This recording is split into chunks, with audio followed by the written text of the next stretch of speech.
Shout out to my people. Make sure you go on my website and buy a shirt, buy a book, buy a hat.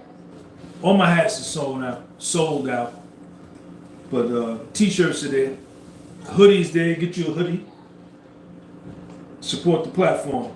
I want to thank all my channel members for your channel membership. I appreciate you all. Appreciate you. Eating a little cottage cheese here.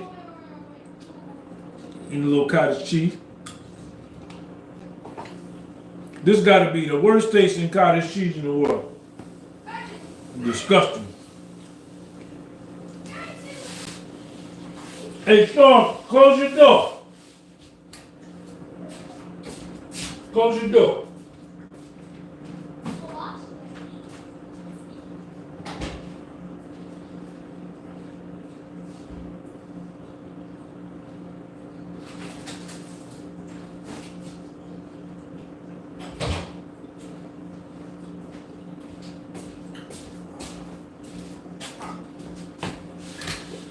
What's up? Go on my website and buy my books. I wrote this book first. This is volume 1, Stigmatism in My Soul. This is volume 2, Stigmatism in My Soul. This is volume 3, Stigmatism in My Soul. Get the whole set. I'm sitting here chilling, man. I had a good day today. Woke up this morning.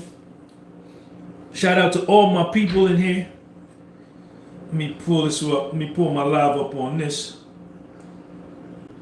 Pull my live up so I can read the comments. Project positive outcomes, man. What we project is what it will be. 100%. Whatever you do it for less at Harbor Freight. I know y'all probably saying, why don't he get all this done before he even come live? I'm sitting in my kitchen. I'm grateful for my kitchen. Fire extinguisher in the background. I live in a very small apartment. I'm not rich. I don't make a lot of money from YouTube. I'm not rich. But I know how to make do with the scant resources that I do make.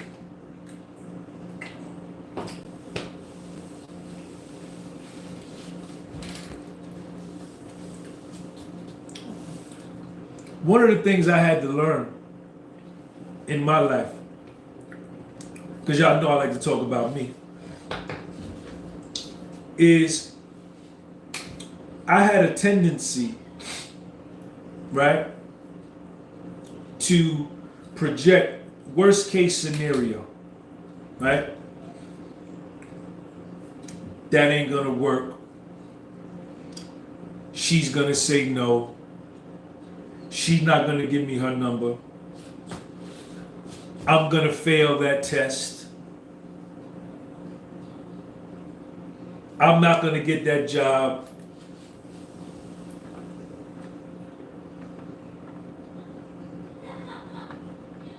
They're not gonna invite me. They're not going to want to chill with me.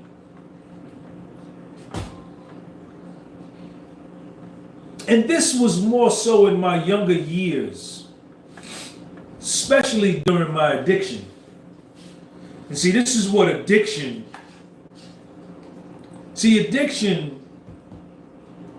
not only impacted me physically,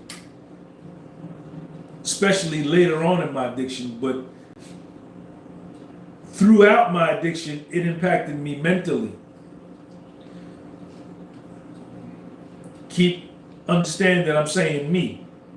I have nothing to do with you. I don't know what you do. I don't know nothing about you. I'm talking about me.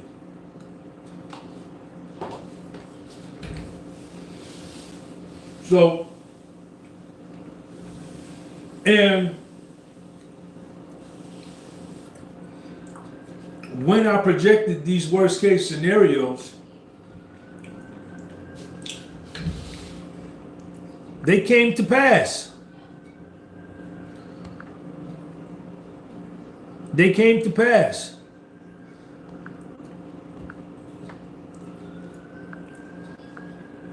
It was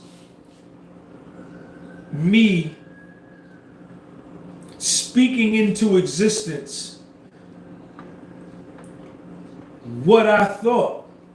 It was me speaking into existence what I was thinking. It was me attracting to me what I envisioned.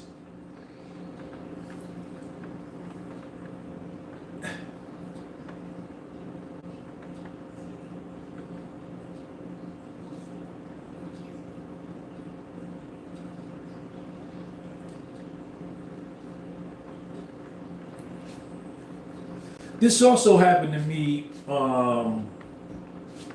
when I caught my Fed case.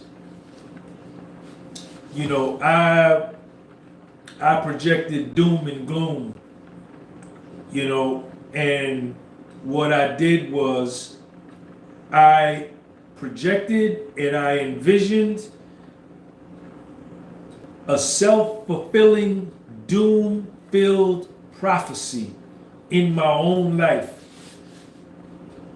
And as things got worse, I persisted in projecting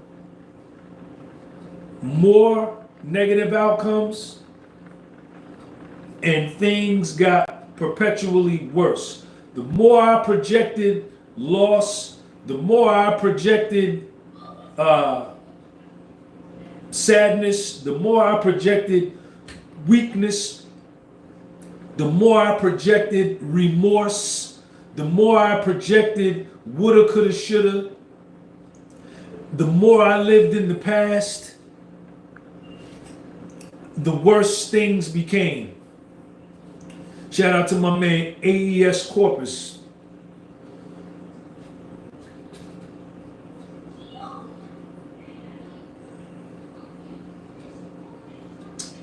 And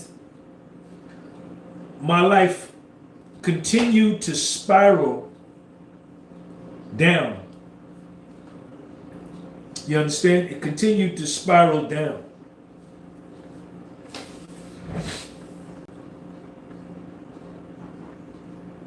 But even today,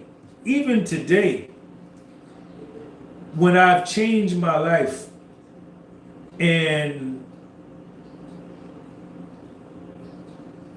I've changed who I was, right?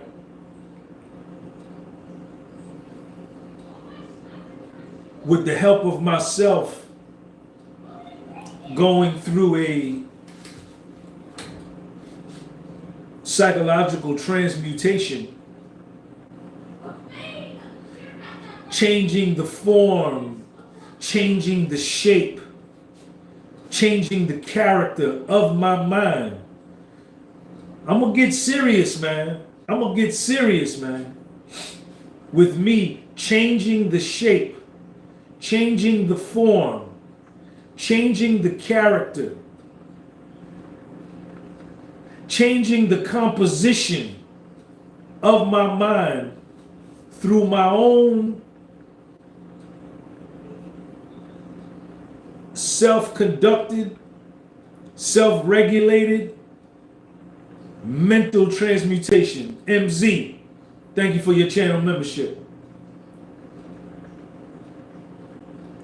And I did this, I changed my life when I was in the joint. That's when I changed. I did not change before I went to prison.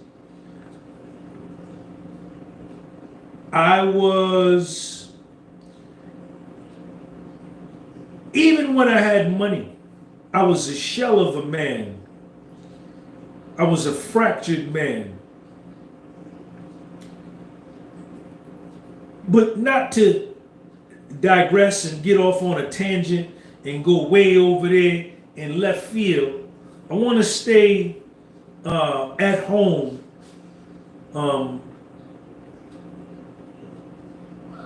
with when I changed my life and when I changed my thinking, when I changed my mind, I changed my thinking. When I changed my thinking, I changed my life. I needed to change my life. And I did that. And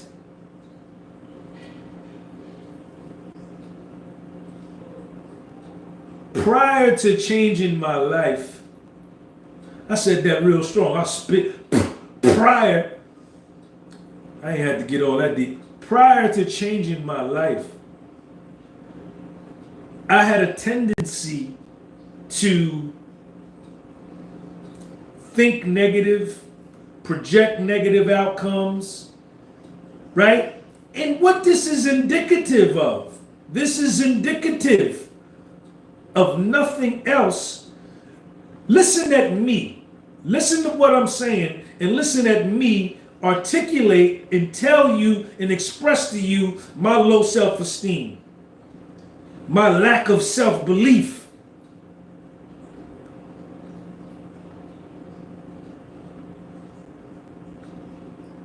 My lack of faith that I would actually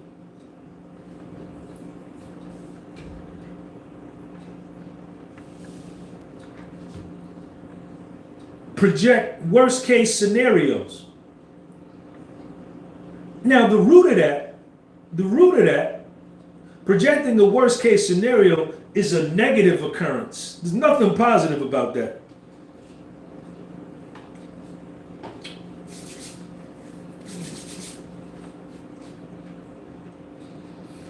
I used to do that to myself. MZ, thank you for your channel membership. AES Corpus, thank you for your channel membership.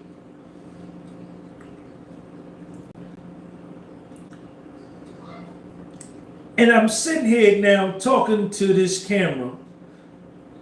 You understand?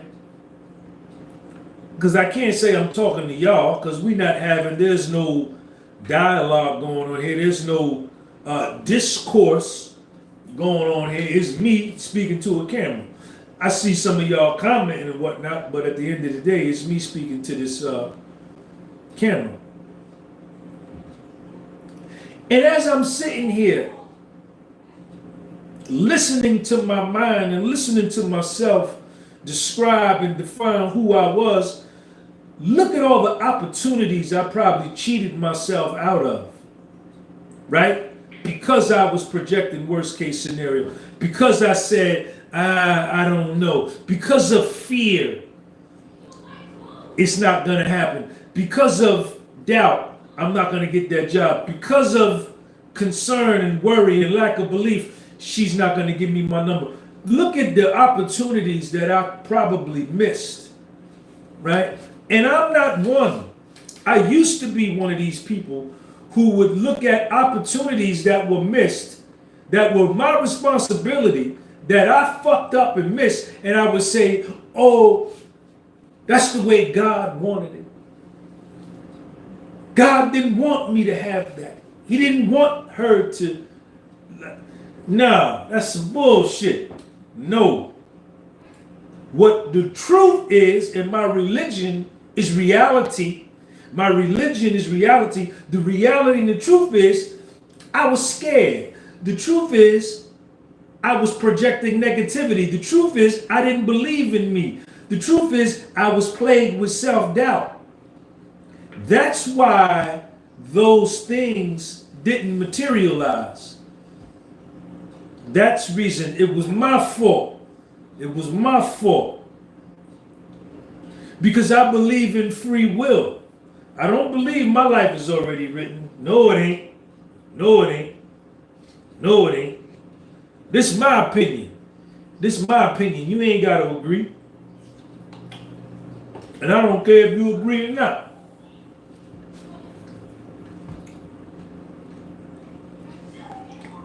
I am the painter of my life. I have the paintbrush. I can dip my paint brush, I can dip my paintbrush into the green paint, the black paint, the white paint. I can decide with my mind which paint I'm going to use, and then I can take that paint when it's on my paintbrush and paint on my canvas what I want with my mind.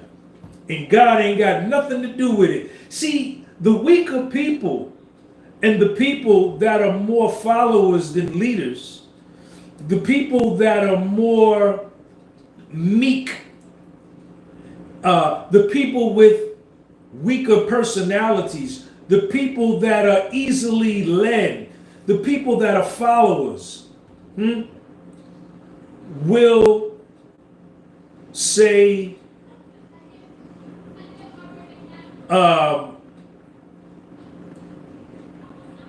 it don't matter what I do with the paintbrush, my life is already written. No, hell no. I don't believe that. I don't believe that. Nah, not me. You can believe what you want to believe. You can believe what you want to believe. But I know the truth.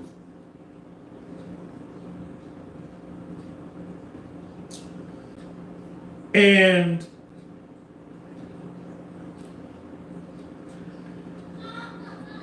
me, myself, as a man with free will and choice, I can make my world what I want it to be.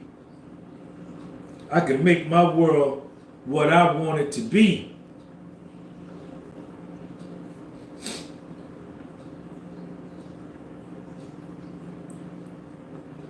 So when I worked on myself and when I did the footwork to cut out of my soul and to cut out of my mind all of the cancerous and debilitating thought processes and frames of mind that I had and vantage points that were rooted in negativity, when I cut them out of my life and I replaced them with power and with positivity and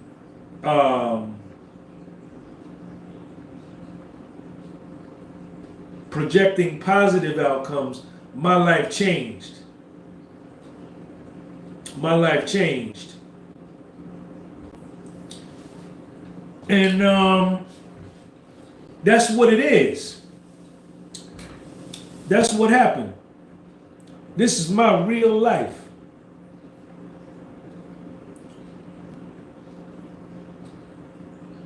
And today, I sit here in this chair eating this cottage cheese, which is disgusting.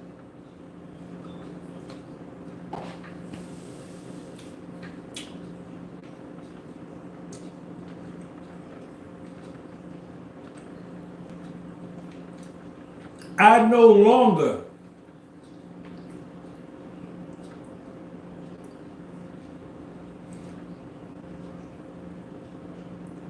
am in default mode of negativity. My first reaction and my first thought about anything is rooted in my confidence, is rooted in my arrogance, is rooted in my conceit, is rooted in my belief in myself, is rooted in hope, is rooted in faith, is rooted in self-esteem, is rooted in conviction that I can do that. Yeah, I'm gonna get that. Yes, that's gonna happen. Yep, ain't no doubt. I'm gonna be able to get through that. Yeah, she gonna give me her number.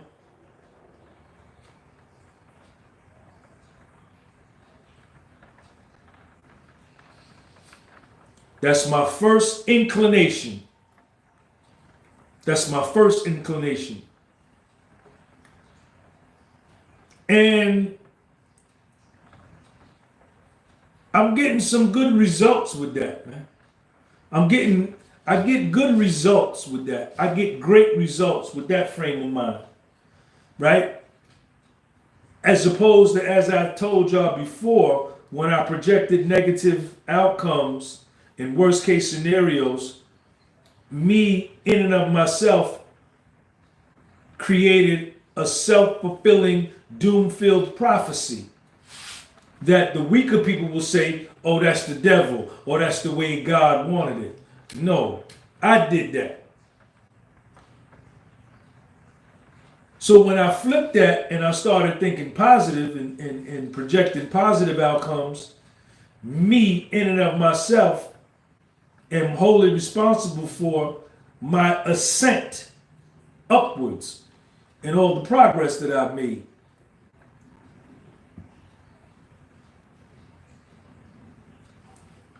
It don't take no more energy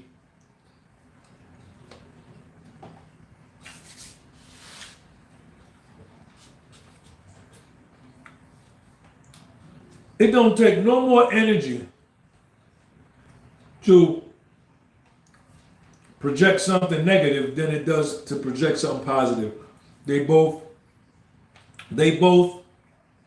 require the same amount of effort. It comes down to which one am I going to give the airplay to? Now, I got to say this. When I was stuck like Chuck in that negative frame of mind, it was tough to get out of that. I don't want to, mistakenly or make it seem as though my transition from negative to positive was over the course of a YouTube video, right? Was over the course of a weekend, right? Or it took me a month to achieve this change, or it took me a year to achieve this change. This change took time, and it took me being repetitive and consistent with the positivity over and over and over and over.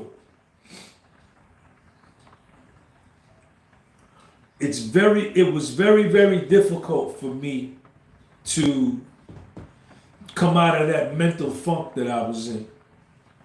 It was hard.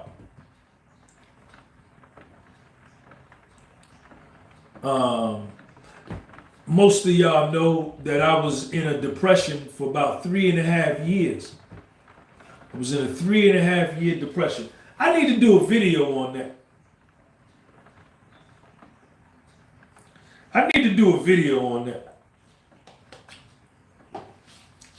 I gotta find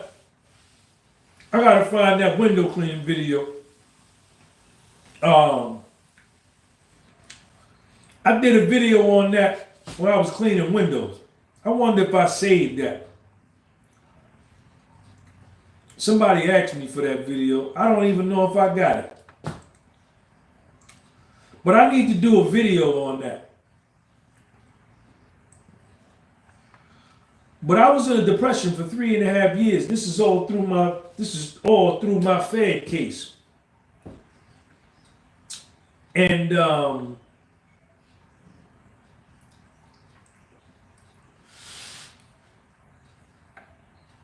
it took me a while to come up out of that, man. I didn't even know if I was gonna make it out of that. Let me tell you the truth. Talking about me. Huh? Talking about me. I didn't know if I was gonna come out of that. That's how in bad shape I was. And I'm so thankful. I'm so thankful to myself that good job, Sean, that I didn't take my own life. I'm thankful that I saw it all the way through to the end. I'm thankful that I didn't quit and give up. I'm thankful to little Sean for telling me that he loved me when I didn't love myself. I'm thankful to the friends and the family that listen to me on the phone, the friends. And I made it. I made it. I made it. I sure did.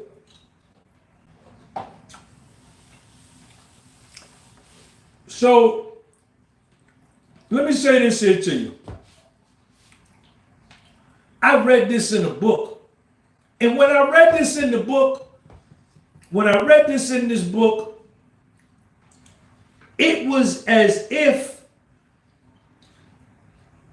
they had been following me around and wrote this particular line in this book about me. I was sitting in federal prison and I was reading the book, The Count of Monte Cristo, written by Alexander Dumas. Alexander Dumas is also the author of The Three Musketeers. His father was a Frenchman and his mother was a Haitian slave. So he was a mulatto. He was half and half. Nonetheless, he wrote the book, The Count of Monte Cristo. One of the greatest books I've ever read in my life. One of the best books I've ever read in my life. And this book was instrumental in me believing again. In me changing the perspective that I had of what had happened to me, what I had done to myself. Changing the perspective of my future. Changing the perspective of my past. Changing the perspective of my present. This book gave me a lot of hope.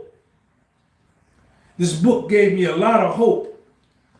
I saw the movie. The movie don't do no justice to the book. The book was 1,245 pages long. I read it in 19 days. That book had me captivated.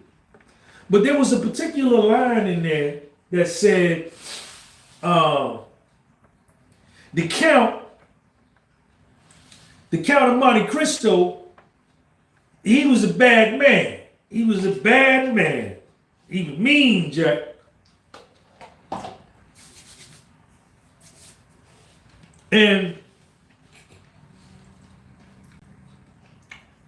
the Count of Monte Cristo, he was going around getting revenge on everybody that did him wrong. He was going around getting revenge on everybody that set him up to send him to prison. They stole his wife. They killed his father. And they sent him to prison. And he did 14 years in prison. The Count of Monte Cristo. His real name, his original name was Edmond Dantes. Yes, it was. I read the whole book. Then I started copying down different excerpts and different parts of the book that was just so profound and so impactful on my soul. Because this is the podcast with soul. So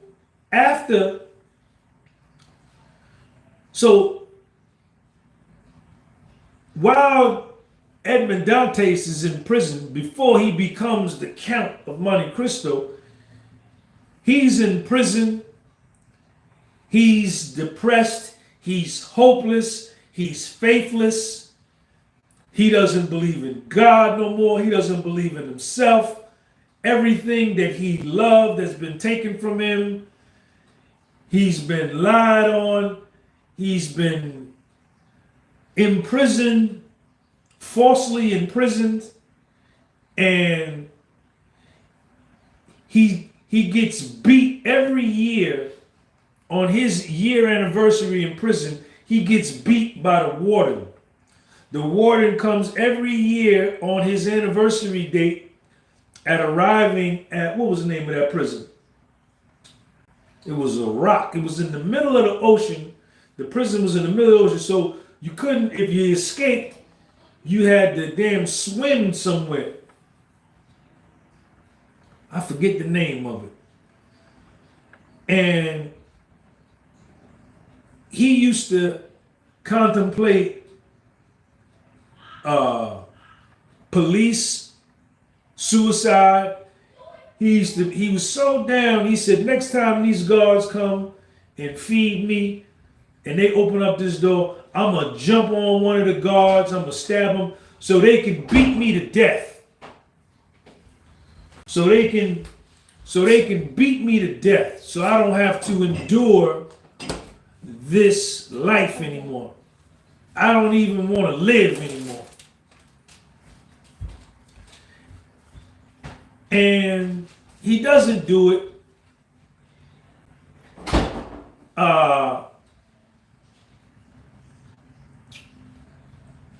So one day, the nigga just cold chilling like Matt Dillon, ain't robbing, ain't stealing. He chilling in his cell.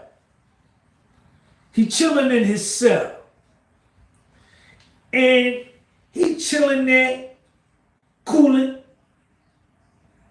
depressed, ready to give up, ready to quit, no hope, no faith. And he hear a bump on the floor. Boop. And he looked down on the floor. And then he hear coming from the floor. He say, oh snap. What is that? So he be real quiet. He get real quiet. And then he asked, who is that?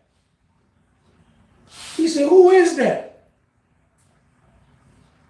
And the noise stopped and it went away. And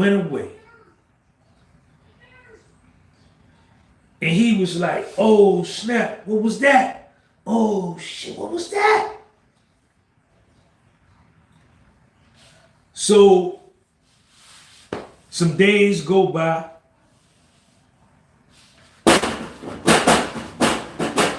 That noise again. So this time, he stayed quiet. He just chilled. So, boop, out of the ground pops a man out of the dirt in his cell.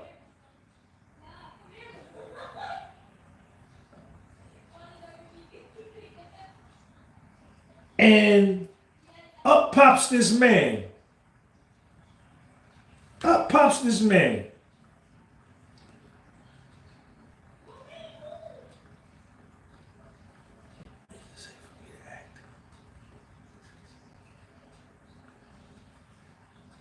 And I think the man asks him, what does he say? I forget. Let me not say that because I could be saying it wrong. But up pops this man. And so Edmond Dantes is looking at him, and the dude that popped up is looking at him.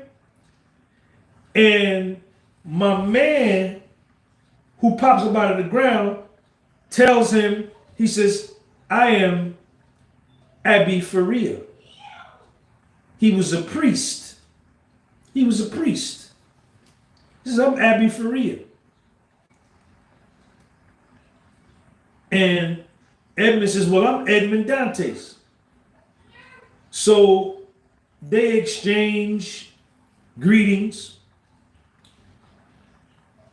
And the priest tells Edmond Dantes that, man, I've been locked up in this prison for so long, I don't even know how long I've been in here.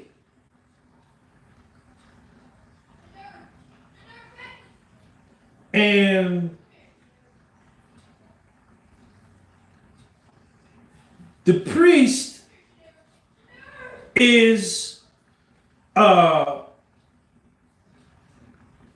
like 50 years old, and Edmond Dantes is like 23 or 24 years old. So Edmond Dantes is half the priest's age. So Edmond Dantes says, man, what are you doing, man? And the priest tells him, say, yo, I'm in the next cell. I'm like 2 or 3 cells down that way. He said, man, I'm trying to escape out of this prison. I'm trying to get the hell out of here. So Edmond Dantes is looking at him like, oh, snap. This man is double my age. He's 50. And yet, he ain't gave up no hope. He ain't gave up his faith. He ain't depressed. He ain't living in the past. He ain't sad. He ain't faithless. He don't lack beliefs. He's not without self-belief. He don't have self-doubt. He trying to escape. He trying to get out of here. He ain't thinking about nothing but getting out of here. And Edmond Dantes said, well, man, I'm 23.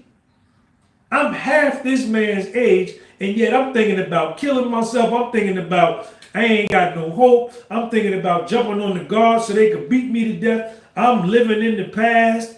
I'm stuck like Chuck. I'm depressed. I ain't got no hope. I'm full of self-doubt. And he starts to look at himself and compare himself to my man. He said, man, I'm half this man's age, and this man is trying to do something I ain't even thought of doing. So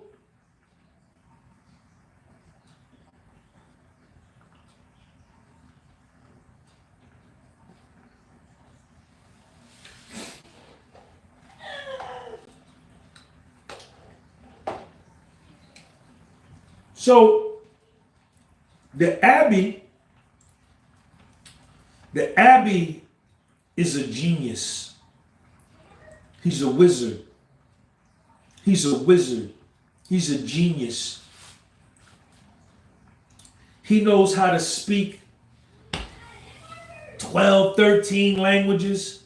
He's a mathematician. He's an astronomer. He's an astrologer. He's a historian. He's a guerrilla fighter, hand-to-hand combat fighter. He's a scientist. He's a sage. He's a priest. He's a philosopher. He's just this wealth of knowledge. And he begins to teach Edmond Dantes all of these things. Math, astronomy, astrology, math, French, Arabic, English, Italian, Spanish, all of these languages. He begins to teach them everything, right? And they get together every day. They start meeting up every day. Edmond Dantes would jump down in the tunnel and crawl over to his cell, and they would study. And then when it was time to eat, they didn't have no clock. When it was time to eat, when they knew the guards were coming to feed him, Edmonds would jump down the tunnel, run back to his cell, get the food to let the guards know he was there. And then the Abbey would jump down and crawl over to his cell. They would go back and forth from cell to cell. They didn't have no clock. They knew the time by the positioning of the sun and the sunbeams that would shine into the window of the cell of the abbey. He had these markings on the wall that he figured how to tell time with the sunbeams on the wall. I read the book. I'm telling you, I read the book. So, y'all want to hear more of the story or no? You want me to finish telling the story? You want me to get to the point? Or you just want me to keep telling you parts of the story? Y'all let me know. Because I'll do whatever.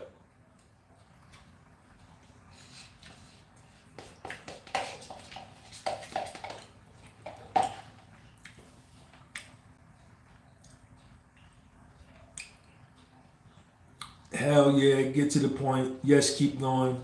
Tell the story.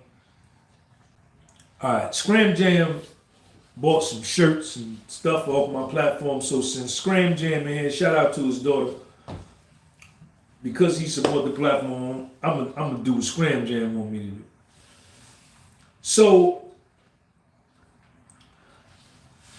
the Abbey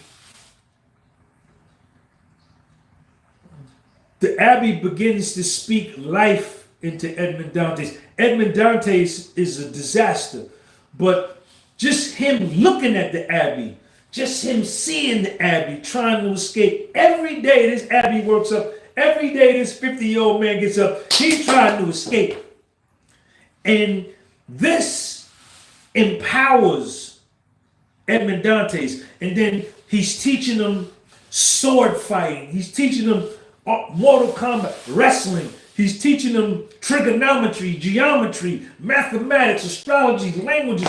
And he speaks life into Edmond Dantes. Now Edmond Dantes saying, I want to get the fuck out of here too. Yes, I do. Yes, I do. I don't want to be here no more neither. I don't want to be here no more. I don't want to be here no more neither. You leaving? I'm leaving with you. We leaving together. We leaving together.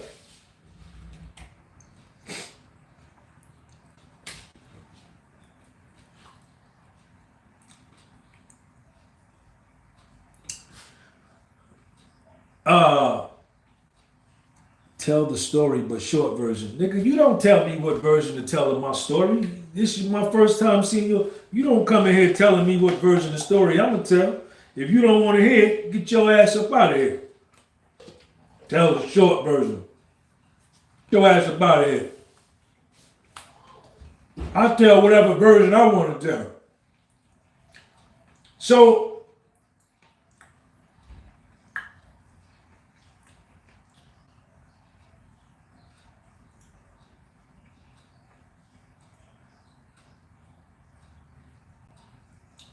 So they become friends, and they do this every day. They get together. He teaches Edmond Dantes stuff every day.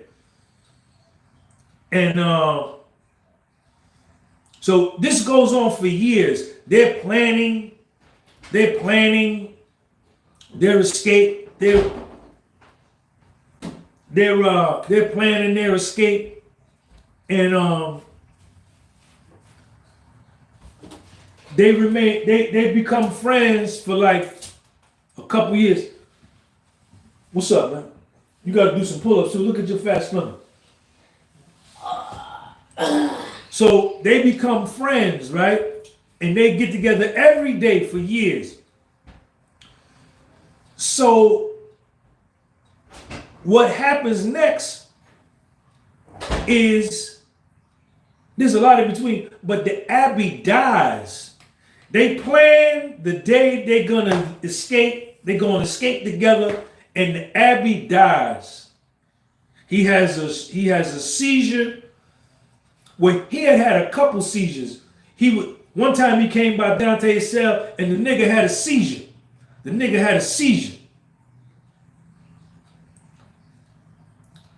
And while he's having a seizure, he told Edmond Dante, he said, get some of that drink right there and pour it into my mouth.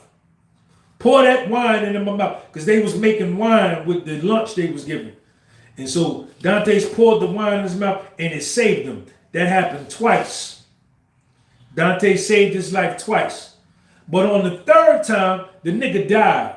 The 50-year-old man, the Abbey Faria, he died.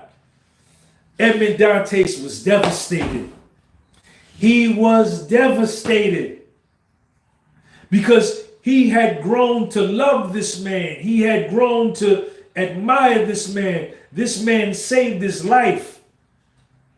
This man was going to help him to escape. This man spoke life back into him. This man breathed life back into him. He had grown to love this man.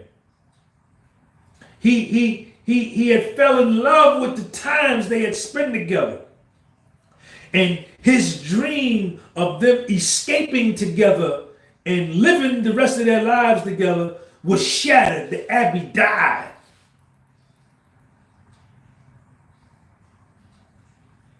The Abbey died. And Dantes,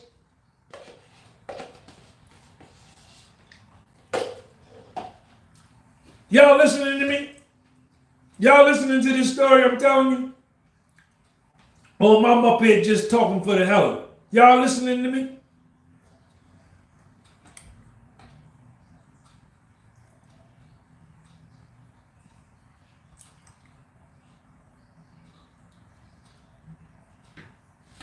Scram Jam say he listening. So because Scram Jam listening, MZ listening too. Relax on Life is listening. Vice Grip say he listening. Vice Grip a little shaky though. I don't know about Vice Grip. All right. Queen Rosella. So before the Abbey had died, when they was getting to know each other, because when they first met, they looking at each other like, yo, who is you? Are you sent from the warden to come and kill me? Or what? But when you're in prison with other men, and I would assume that ladies, when ladies are in prison with other ladies, you're going to meet some people in there that I met some dudes in federal prison that I know every detail about their case, about their family, mother, brother, sister, father. They know every detail about my case, little Sean, mother, father, because you have so much time to sit and talk and you see the same person every day over and over. So you develop these intimate bonds with these people. You know, it happened to me. So when they were getting to know each other, the Abbey told them, they said, well, what you in here for? And the Abbey told him, say, I was down with Napoleon. I was a high-ranking French politician. And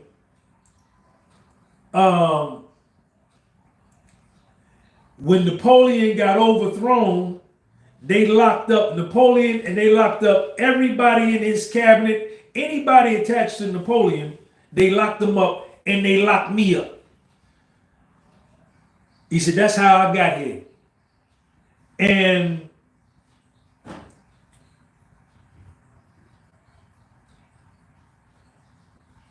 the Abbey said, look, but before they locked me up, I was rich. I was rich. He said, man, I got so much jewels, rubies, pearls, diamonds, gold, platinum. I've got so much wealth, and I hid it. I hid it at this place, this island that don't nobody know about, and the name of the island is Monte Cristo. Check me out. Check me out. Check me out. And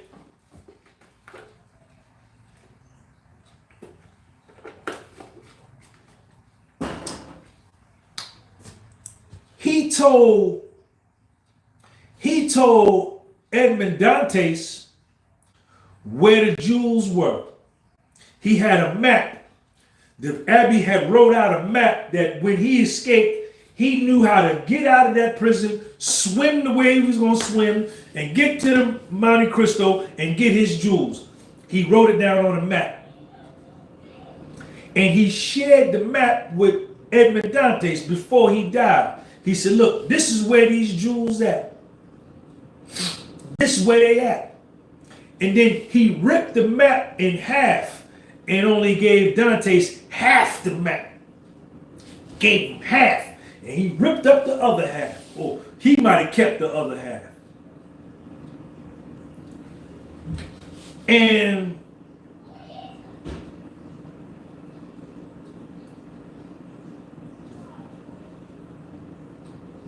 he told Dantes this before he died. And every time, every single day, when the guards would come around and feed the Abbey would try to bribe the guards and say, look, man, I'm rich. I am so rich. I am richer than anybody you ever know. Just get me out of here. Help me escape, and I'll make you rich where you can leave this job as a prison guard, and you ain't got to work another day in your life for you, your family, for the next 3 generations. He told every guard that came around here that the same thing. And you know what them guards did to him? They used to laugh at him, and they called him the crazy old man. And they kept him locked up. So the Abbey died, and the guards found him. The guards found him. Let me see, how did it go now? Wait a minute. I think he died in Dantes' cell. He died in Dantes' cell. So Dantes is like, oh snap. This nigga done died in my cell, and they getting ready to do count. So Dantes jumps down in the tunnel, brings the dead Abbey down, crawls over to the Abbey cell, and lays the Abbey in his bed.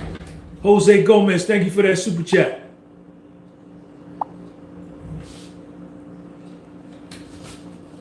Hello, Sean. Pray for Inter Milan to win the UEFA. No, I'm not going to pray for no soccer game, but thank you for your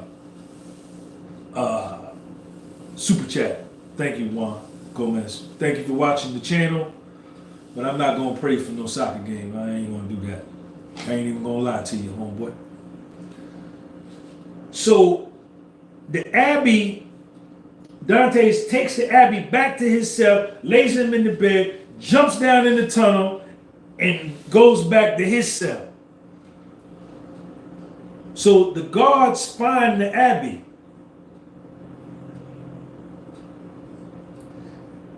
And Dantes can hear them talking, saying, well, later on this afternoon, we just gonna take him out and throw him in the water, throw him off the cliff. Because the prison was on a big cliff. So Dantes is laying in his cell, he hear this. He's all distraught, he's depressed, he's grieving the Abbey's death, he's hurt, he's fucked up. And then he say, oh snap, oh snap. So he knew that when the shift change of the guards, that the guards that were coming on that night was going to take the Abbey and throw him in the water. He knew when the time they was going to change. So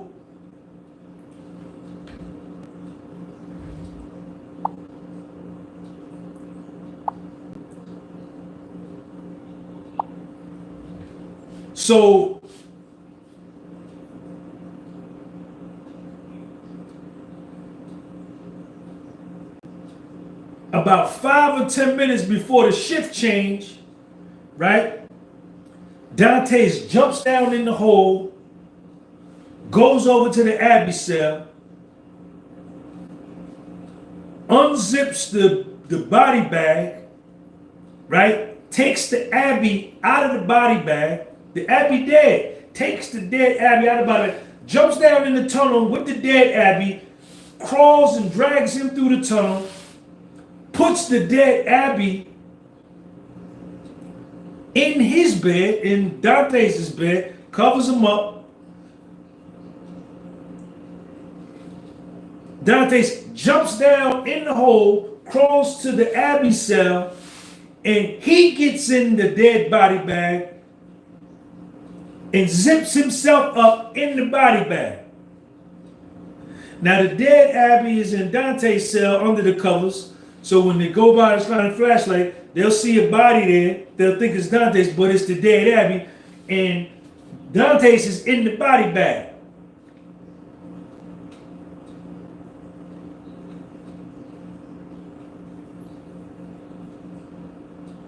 So the guards come, the new shift come, and they come to get the dead Abbey. They pick up the body bag, and Dantes is in the body bag, can't breathe, and he's stiff, trying to play like he a dead man. This is his only hope. This is his only shot of ever escaping. This is his only shot of starting a new life. This is his only shot of getting out of this prison. This is his only shot of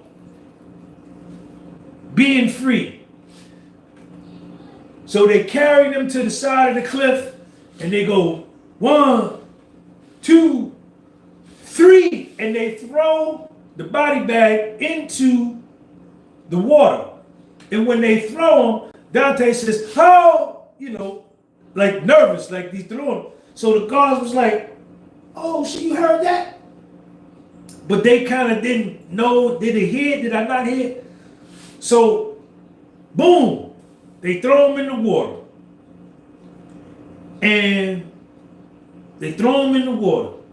So, Dantes cuts himself out of the body bag, I think like with some fish bones, because they used to feed them fish, and them fish bones are real sharp. And so he cuts himself out of the bag, and that nigga starts swimming. He starts swimming. He starts swimming. Now, Edmond Dantes, his profession before they locked him up, he was a sailor.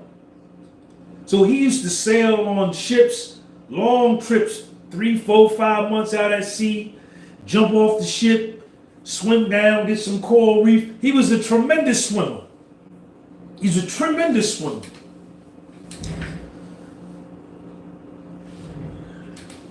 So the nigga swimming for hours, but now he getting tired. And he ain't nowhere near the land. So he getting ready to drown. He getting ready to drown. He's swimming and swimming, but he getting tired and he getting ready to drown.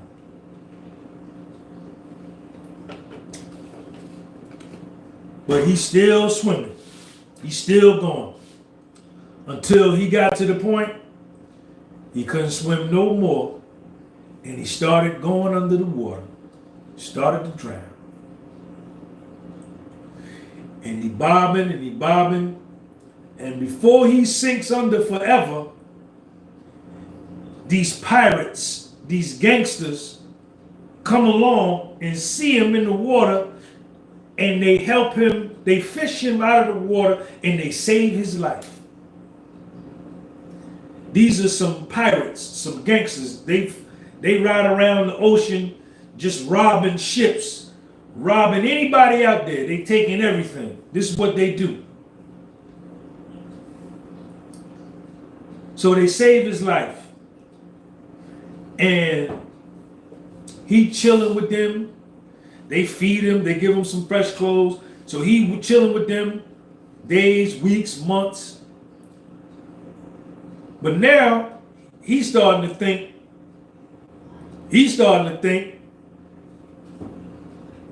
I got to go get this treasure. he know in the back of his mind, he know, and while him and the main pirate's name was Luigi Vampa. Luigi Vampa. Vampa. Luigi Vampa. So while they swimming around, Dantes is chilling with him, but he can see the island of Monte Cristo over in the distance. But he don't never let them know what he know what's over there. He don't never let them know that his jewels, the Abbey Faria's jewels and treasures and diamonds, all that's over there. But while they swimming around, that nigga steady looking. Like, damn, let that island go right there. How I'm gonna get away? How I'm gonna get away from these niggas to get over there? You understand? And get my treasure. How I'm gonna get away? So he chilling like Matt Dillon, ain't robbing, ain't stealing. So, like one of the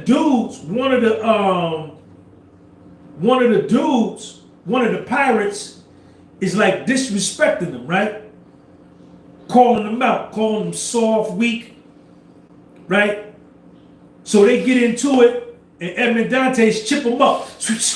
Bit, bit, bit, bit. And the pirate tap out. Okay, man, you got it. So Edmond Dantes show all of them. They all watching like, yo, this nigga could really fight. He nice. And it's because of the Abbey. Remember, the Abbey taught him all that. Sword fencing, guerrilla combat, how to box, karate. The Abbey taught him all that when they was in prison.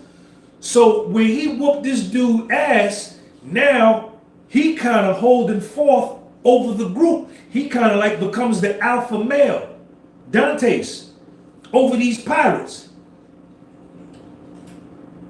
So one day Dantes said, yo, drop me off over there at the island of Monte Cristo. So they was like that. But he ain't tell them why. So they dropped him off, and one of the dudes was like, yo, I'm gonna chill with you, man. In case something happens, something go down. You ate all the potato chips? Yeah. I'm finna make you some, give me one of them carrots. Open them carrots up right there. I'm finna make you something to eat in a minute. You could eat something else, but I'm gonna probably make you some chicken or some steak. Oh,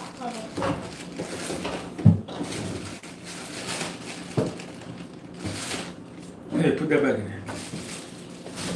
So,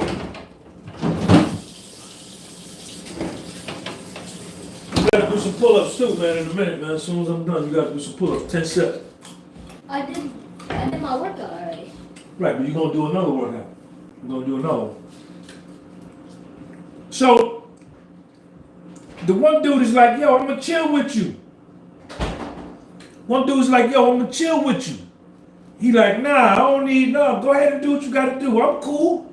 I'm gonna be by myself. The dude like, nah, I'm gonna chill with you, man, in case something happens. You know what I'm saying? I got your back. Dante's like, no, man. Y'all go ahead. Y'all go ahead. And just come back and get me later. So they drop him off and they dip. So he remembers the Abbey made him commit. Remember the map? The Abbey gave him half and the Abbey took half. But before the Abbey ripped the map in half, he made Edmond Dantes remember the map in his brain. He made him remember the exact location of the treasure, how to get there, where it was at, but he made him memorize it first. So Dantes is on the island, so he like, oh shit, now I gotta find this treasure. So he jumped down in the water. He go down there. He stayed down there a long time. And he can't find it. He can't find it.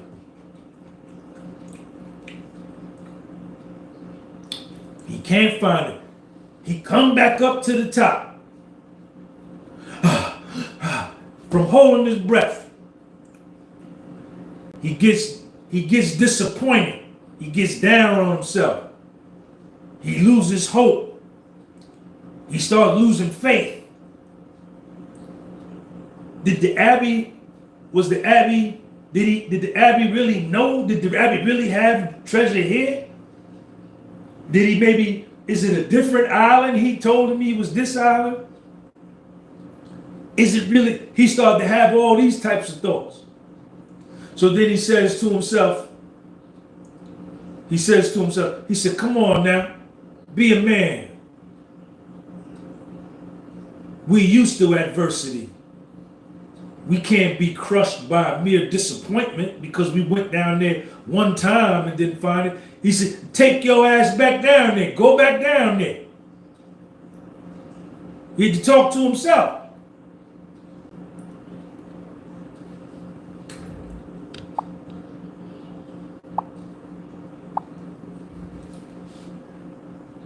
So he sit there and he say, I'm gonna go back down here one more time. I'm gonna go back down here one more time.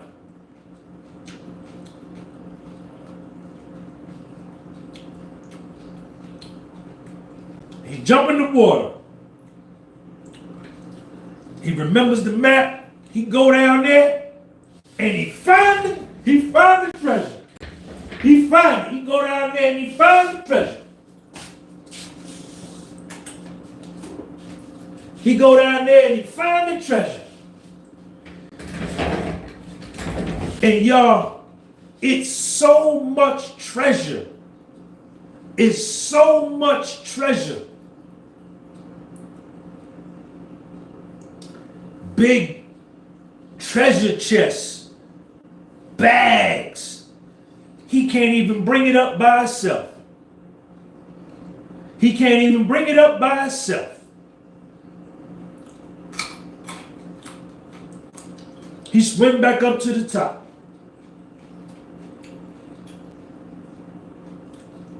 He achieved his goal, one of his goals.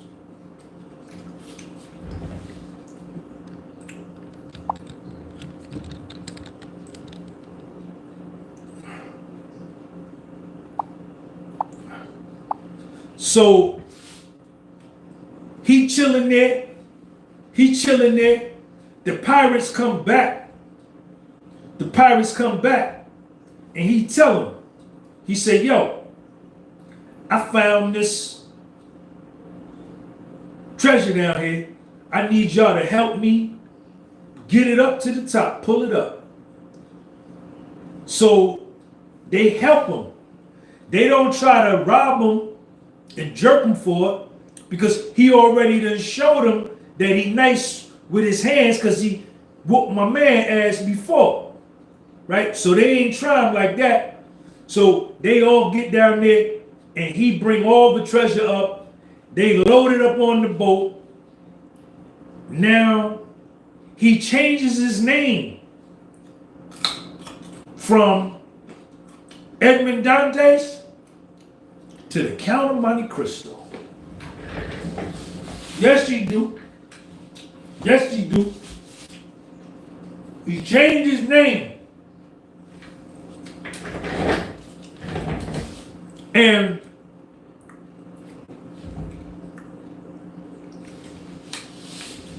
so now that he done got his jewels, he rich,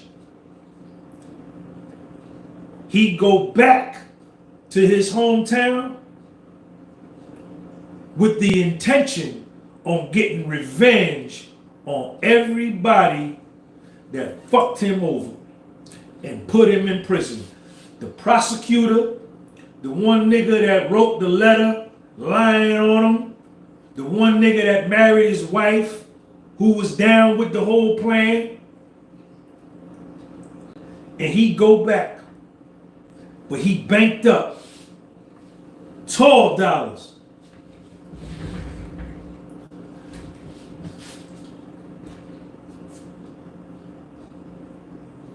And he gets revenge. He gets revenge on everybody. Right? And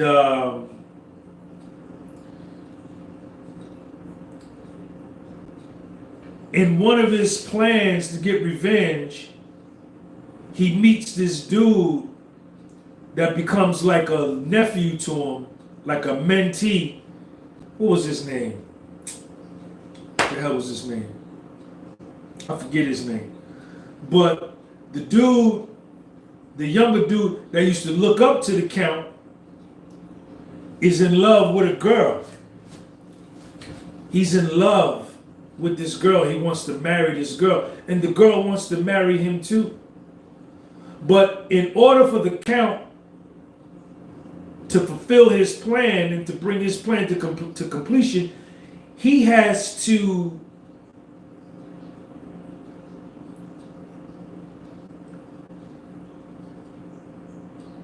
put her into a coma to make it seem like she dead, so that he could do something else over here.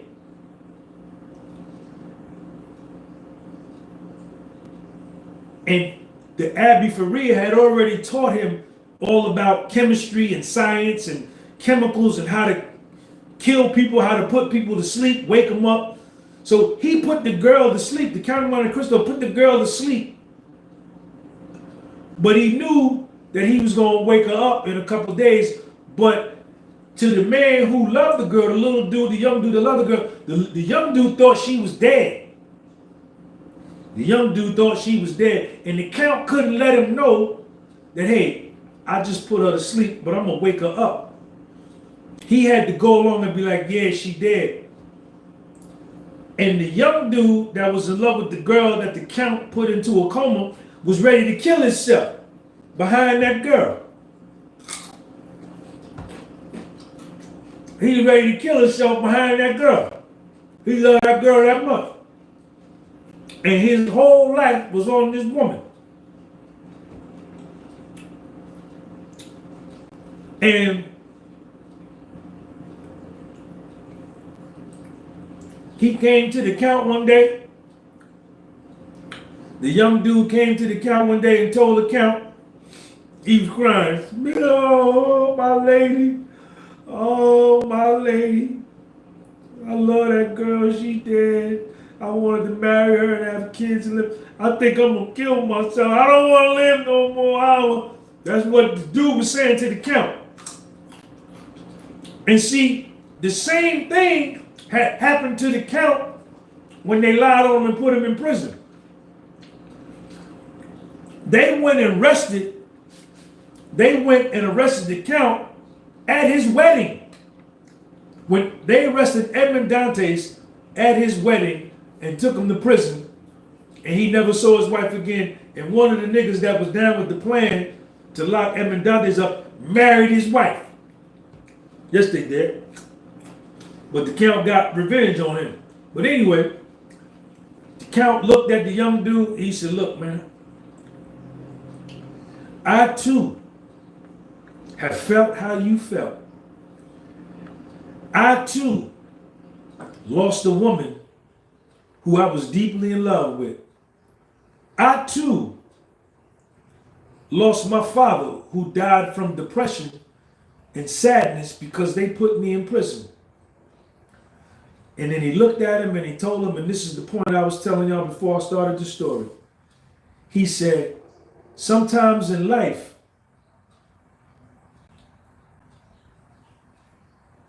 you have to want to die in order to know how good it is to live. He said, you must have wished to die in order to know how good it is to live. Yep.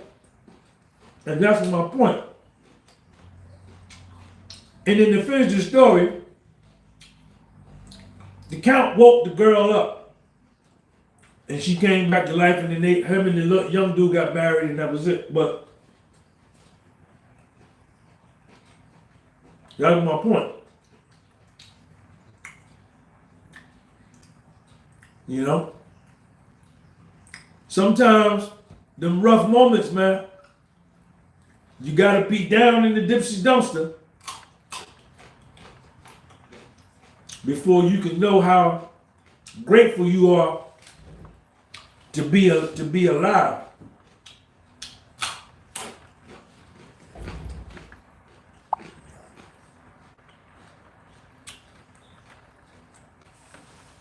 Yep. So that's it. I hope y'all like the story. I'm all storied out.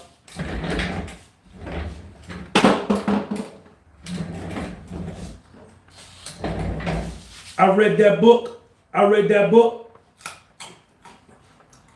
They got the movie, but the movie ain't nothing like the book. The book is way better than the movie. The movie's like 2 hours long, 2.5 hours long. Scram jam. Gotta read the book. I read that book. I picked that book up. Y'all wanna know how I found that book? Y'all want me to tell you a story how I found that book? Yes or no? Y'all want me to tell you the story how I found that book?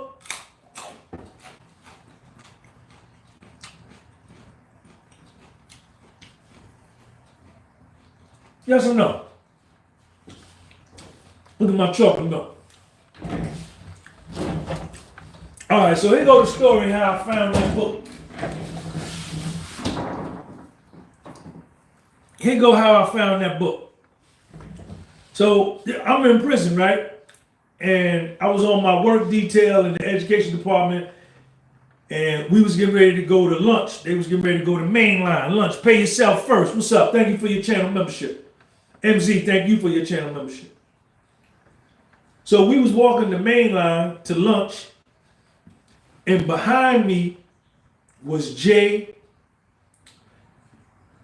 Jay had a 30-year sentence. He had been locked up like 20-something years. And then there was another dude, I forget his name. He was from Virginia. He had did like 8 years. And Jay, I'm listening. You know, we was all together. So we was all walking together. And Jay said, man, you got to read the Count of Monte Cristo. He was talking to the other dude. Or the dude had the book. The other dude from Virginia had the book. And Jay was something like, yo, how the book? Count of Monte Cristo. And my man was like, yo, this book is dope. And they was talking about the book. So I said, yo, when you get finished with it, let me read it. I want it. And when he got done with it, he gave it to me. The book is like that thick, 1,245 pages. And y'all, let me tell you, from the very first page to the very last word of the last page, I was totally captivated by this book. And this book not only changed my bed, but it changed my life. And it changed my perception of my situation and my life. I used to get up. I was so in love. I was so engulfed in the story. And see, Alexander Dumas, he would have like 7 different stories going on at one time. And I couldn't put the book down. I used to wake up in the morning, everybody sleep in the unit. I'd get up like 2 o'clock and go into the bathroom, and it was a little light over the sink, and I would sit in my chair next to the sink and read that book in that dim ass light. Yes, I did. Great book. Great book. So that's the story. Nothing else. What do you want from me? This is my life. I can't change my life. Juan, you're welcome, man. Thank you for your channel membership, man.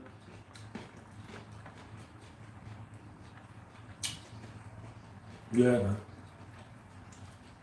So,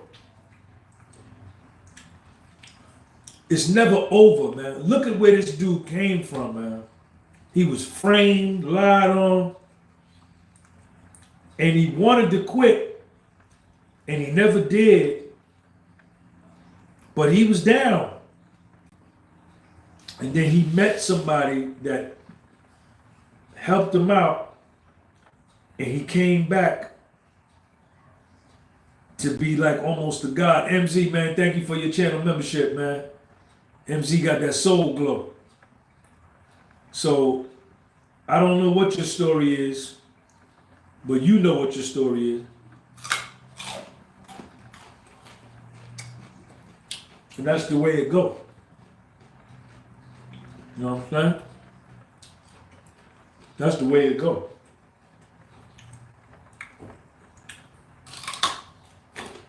It's never over. It's never over. And look at all the times that he could have quit, right? But because he didn't quit, the universe was working with him. So the Abbey gave him the idea to escape, right? And the Abbey helped him escape with his brain. He took the Abbey's body out and got in the Abbey's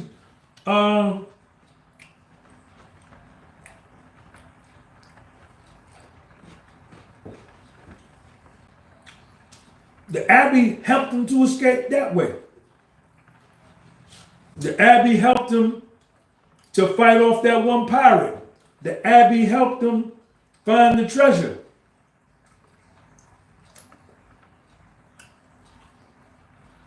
He almost drowned, got rescued. Went down there one time to find the treasure, couldn't find it the first time, didn't quit.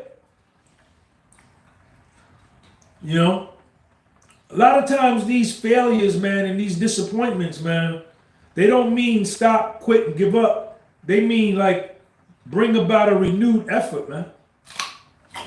That's what they mean, man. Y'all go on my website and buy my books. These books are about my life. This is really, really raw. This is my true life. This was a diary that I wrote and published. So go buy the books. Peace.